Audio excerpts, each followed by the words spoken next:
And now, live from the studios of WHUC, this is Real Talk, where we get you something to talk about. Good afternoon, and welcome to another edition of Real Talk. I'm your host, Devin Varnado. We're here with Dr. Thomas Ware, the new academic VP here at Hinds Community College. Let's give him a round of applause. How are you doing this morning, Dr. Ware? I'm doing very well today. Now that the weather's cleared out and it's warming up and sunny again. So I understand that you're originally from Mississippi, but you moved to Kentucky to fulfill a position there at Maysville Community and Technical College. Can you tell me a little bit about what you did there and maybe how this prepared you for your new position at Hinds? Sure. I worked at East Mississippi Community College for 12 years, starting in 2005. That's when I became an academic officer for the first time. I served there as Vice President of Instruction from 2013 to 2017. And then in 2017, I took a position as Provost, which is the Chief Academic Officer at Maysville Community and Technical College in Kentucky. It was valuable to me because I got to learn about areas that I had not worked in before. When I was at EMCC, I worked with academics and health sciences, but I'd never had experience with some of the career technical programs like automotive and welding, and I never had workforce training experience. So I got that there in Kentucky. So having been a chief academic officer for 11 years, I feel pretty well rounded in my background managing instruction. Okay, so how exactly did you come to fill your position here at Hinds? Well, I heard that the position was coming open, and so I wanted to apply because I'm from Alabama, and I lived in Mississippi for 12 years and really loved Mississippi. And so the chance to come back and work at the best community college in the state of Mississippi was just a dream come true for me. So I applied for the position, was fortunate enough to get the position, and so I'm just happy to be here today. All right. So what exactly does your position now involve? Well, I'm VP of Academics, Transfer, and Health Sciences. So I have several areas under me. One of them, of course, is your transfer courses that our students at Hinds take. That's your general education courses for those who want to transfer to four-year schools when they're finished at Hinds. Also, the health science programs are in my area. So nursing and radiography and dental and all those wonderful programs that we have just about everyone you can imagine, so I have to work with those. And of course, I deal with the honors program as well as Phi Theta Kappa and our growing international student programs. All right, thank you. We'll be back with more questions for Dr. Ware right after this.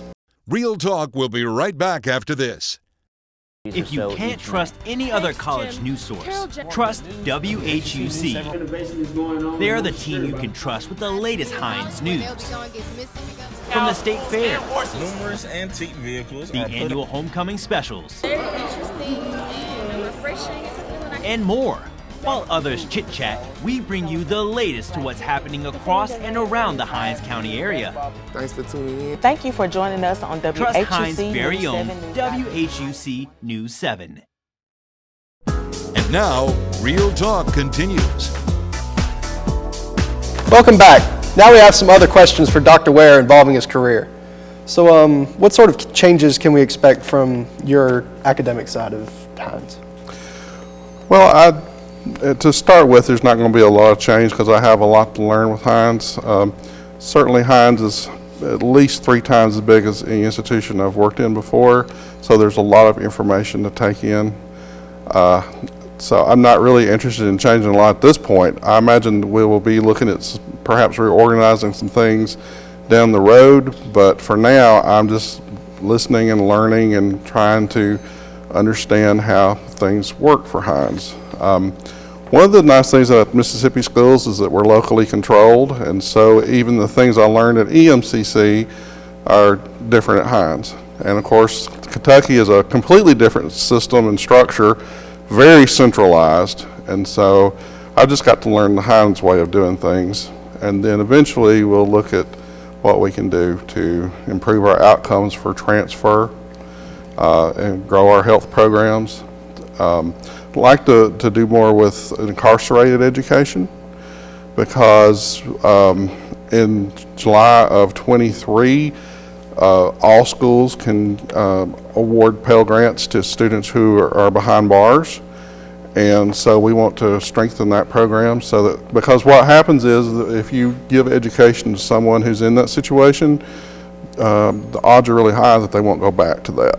And so that's going to be an opportunity for the future for us. I've had considerable experience with that in Kentucky. So that's what we're looking at right now. That's actually very interesting. I didn't know that. It's a very interesting thing to hear about, some of the different things that you wouldn't really expect to hear. It's very good to hear. So so can you tell us a little bit more about the incarceration programs that? Yes, in Kentucky, we had as an instructional site one of the correctional facilities that was in our area, and we applied for an experimental site is what they call it, where you could award Pell Grants to students there. Now, unfortunately, we never got to use it because about the time we got it, COVID hit, and they were never able to go back. But it gave me some insight on how to run programs where you can have students receive funding to go to school. Now, they don't get refunds like our normal students get, but they do get the money that allow them to attend, which will allow them to take more courses, which allows them to get done faster. And so they come out with degrees and trades that they can immediately use to go to work, and and that usually puts them on the right path in life. Okay. So can you tell us a little bit about maybe what your biggest change was between East Mississippi and Kentucky and coming back to Hinds, and coming to Hinds? It really relates back to what I said about how the colleges are controlled. In Mississippi, the community colleges are controlled by their local boards of trustees. In Kentucky, it's a centralized system, so it's more like the federal government, the way the federal government works. And so I had to split a lot of my time between the needs of the state and the local needs. And the thing I like about Mississippi is that we really focus on our districts and our college. And so that's one of the biggest changes. But working in Kentucky has also given me a lot of insight into other aspects of education. Like I said, the workforce training that will help me here, because that's one of the best things about the community college system, is that they are the economic engines of their communities. They're very well positioned to help anybody in their district. Whether you don't have a high school diploma, no problem, we'll help you get that. You want to go to a four-year school and be a doctor? No problem, we'll help you do that. You want to play sports? We have that. So we are everything to everybody. If you are a business owner in this area and you have training needs, then our workforce solutions program can help you get the skilled workers really fast and be responsive to the changes in industry. Now, that's not in my area, but it's helpful to know about it so that I can talk about it with other people. All right. Thank you, Dr. Ware, for taking time out of your schedule to talk to us about some of the parts of Hinds that we really didn't know anything about.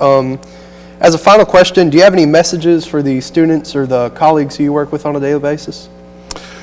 Well, I would just say that be appreciative of where you are. I've been in lots of different places, and I can tell you right now this college is very highly devoted to the community and to the students.